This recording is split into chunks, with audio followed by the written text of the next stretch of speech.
2 uniforms. Not 1. 2. Laid side by side on a table in the Dodgers equipment room on a Tuesday morning that nobody inside that organization will forget quickly. Will Rushing's number. Kim Hye-seong's number. 2 players who had arrived in Los Angeles with different stories, different timelines, different sets of expectations attached to their names. Leaving together. On the same day. In the same trade. To the same destination. And that destination, the part of this story that hit the baseball world like a cold wave the moment the news broke, was not a contender. It was not a team rebuilding towards something real.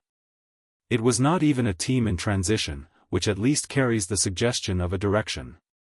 It was the worst team in baseball. By record. By run differential. By every measurable indicator that the sport uses to rank organizations against each other.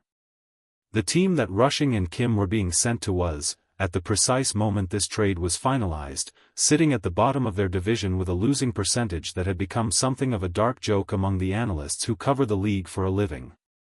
Dave Roberts stood at a microphone later that afternoon and used 2 words that stopped the room. He said, "Very regrettable.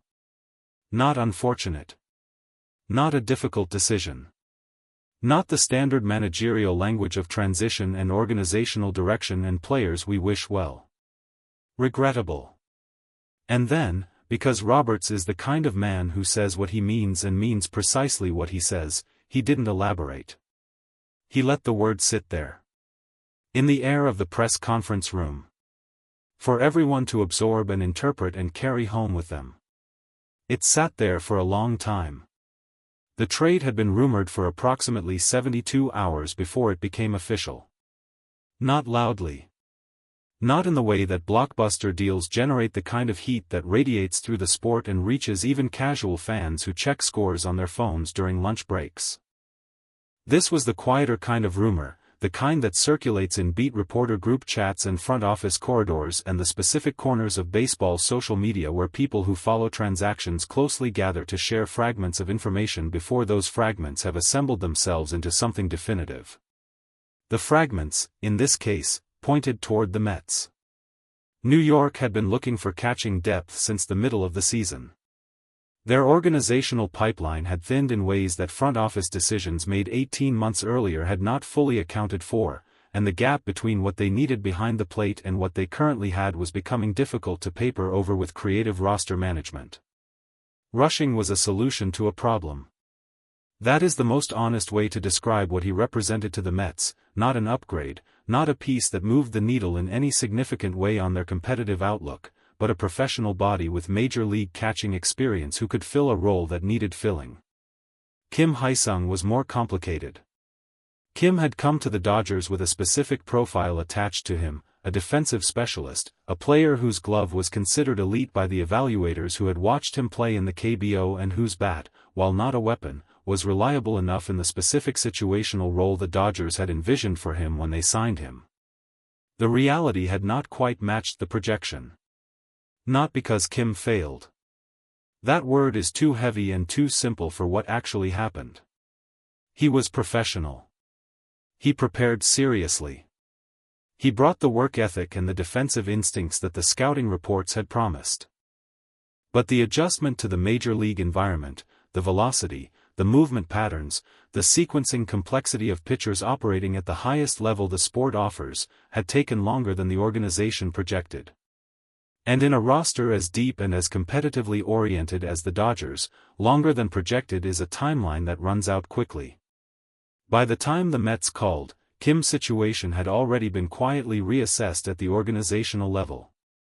The trade was not a surprise to the people inside the building who had been watching his numbers and his development with the specific attention that the Dodgers bring to every player on their roster. But the simultaneity of it, the fact that Kim and Rushing were being moved in the same transaction, designated for assignment on the same morning, packing up the same locker room on the same Tuesday, that part was a surprise. Even to people who knew both decisions were coming. The reaction in the Korean baseball community was immediate and deeply felt. Kim Hye-seong had arrived in Major League Baseball carrying something beyond the standard weight of professional expectation. He carried the hopes of a fan base that had watched him excel in the KBO and had followed his transition to Los Angeles with the specific intensity that Korean baseball fans bring to the players who represent their country at the sport's highest level. When the news broke in Seoul, it broke hard. Korean sports media ran the story at the top of every cycle. Social platforms in the Korean baseball community lit up with the mixture of disappointment and defensiveness that follows when a player the community has invested in emotionally lands in a situation that feels like diminishment. The fact that Kim was being sent not just away from a contender but to the worst team in baseball, that specific detail carried a weight that went beyond roster mechanics. It felt, to many of the people following his story, like a statement. Korean journalists reached out to the Dodgers front office for comment. They received the standard language of organizational transition. Several of them reached out to Kim's representation directly and received nothing at all. Kim himself said nothing publicly for 36 hours after the trade was announced. When he finally spoke, through a brief written statement released by his agency, he said only that he was grateful for his time with the Dodgers, that he respected the organization and the opportunity they had given him, and that he was looking forward to competing with his new team. The statement was 16 sentences long and contained almost no information. But the people reading it most carefully, the ones who had followed Kim's career long enough to hear what he sounds like when he is actually at peace with something versus when he is managing a public moment with professional discipline, heard something underneath those 16 sentences that the sentences themselves didn't say. They heard a man who was not okay. Who was processing something painful in private while performing composure in public. Who had come to the best organization in baseball with genuine ambition and was now being sent somewhere that the record books would describe, at season's end, as historically bad. The Dodgers received 2 players in the trade. Their names generated less immediate noise than the names going out, which is partly a function of the asymmetry of the deal and partly a function of how trades involving prospects are consumed by a public that responds most viscerally to the visible, the familiar, and the already known. But inside the Dodgers front office, the 2 players coming back were the point of the entire exercise. The players leaving were the price. The players arriving were the reason. One was a left-handed relief arm, 24 years old, generating swing and miss rates in the high minors that the Dodgers analytical team had flagged 18 months ago as the kind of numbers that reliably precede breakout performances at the major league level. His fastball played up in short stints in a way that his longer outings in the minor league rotation had partially obscured. The Dodgers believed, with the specific, data-backed conviction that their front office brings to player acquisition, that in the right bullpen role, in the right organizational environment, he would become something significantly better than his current prospect ranking suggested. The second was a defensive outfielder whose value was almost entirely invisible to conventional metrics but registered clearly in the kinds of proprietary tracking data that the Dodgers have spent a decade building the infrastructure to collect and interpret. His range in center field, measured by the actual distances covered rather than the outcomes those distances produced, was in the 98th percentile of all outfielders currently active in professional baseball. Neither player would generate headlines. Neither would appear on highlight shows or become the subject of national media conversations. But both, in the Dodgers' internal assessment, made the team better in ways that mattered in October. The Ohtani dimension of this story was the one that everybody reached for first.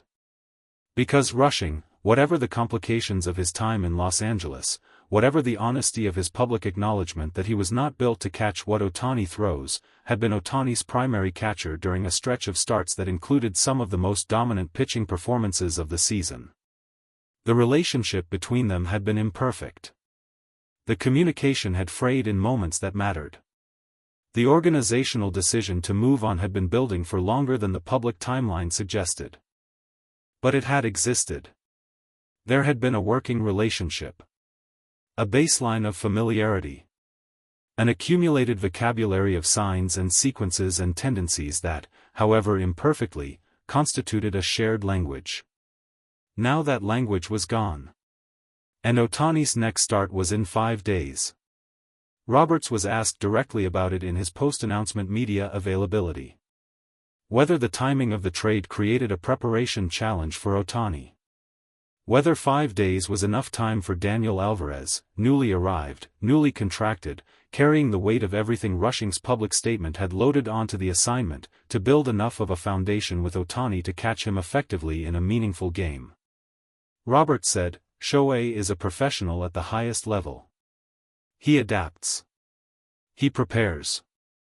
The relationship with a new catcher is something he has navigated before and will navigate again. I'm not concerned about the 5 days." A reporter pressed, "But is it ideal?" Roberts was quiet for a moment. Then said, "No. It is not ideal. Very little about the last week has been ideal. But ideal is not always available. What is available is the work. And we will do the work." Somewhere in the timeline of this story there is a phone call that nobody has reported on yet. It happened, according to a person with knowledge of the situation who spoke without authorization, on the evening before the trade was officially announced. A call that lasted approximately 20 minutes. Between Ohtani and a member of the Dodgers front office. The content of the call has not been confirmed. The person who mentioned it declined to characterize what was said. But they described Ohtani's demeanor in the hours following that call as focused in a specific way, the kind of focus that comes not from comfort but from decision. From a person who has received information that is not entirely welcome, processed it with the speed and completeness that defines how he processes most things, and arrived on the other side of that processing at a place of directed purpose. He was not angry, the person said. He was not disrupted. He was something more useful than either of those things. He was ready. Rushing landed in his new city on a Wednesday. He went through the standard procedural machinery of joining a new organization, physical examination, facility tour, introductions to a coaching staff that was navigating a historically difficult season with the particular weary professionalism of people who understand that their job is to compete regardless of the scoreboard context surrounding that competition. He did not speak to media on his first day. His representatives indicated he would be available later in the week. Kim Hye-seong arrived separately. Flew in from a different direction.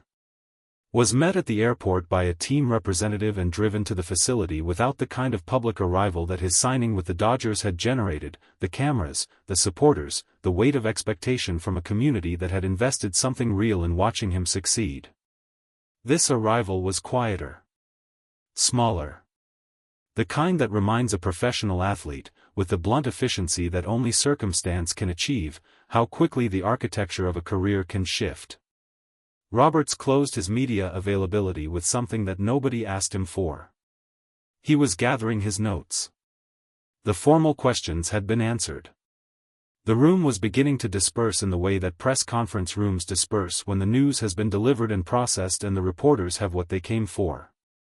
And Roberts said, to no one in particular, to everyone in the room, to perhaps himself as much as anyone.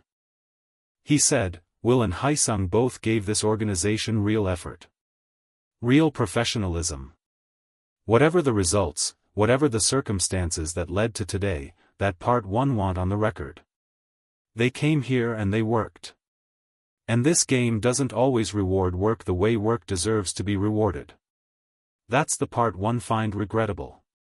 Not the decision. The fact that the decision had to be made at all. He stood up. Straightened his jacket.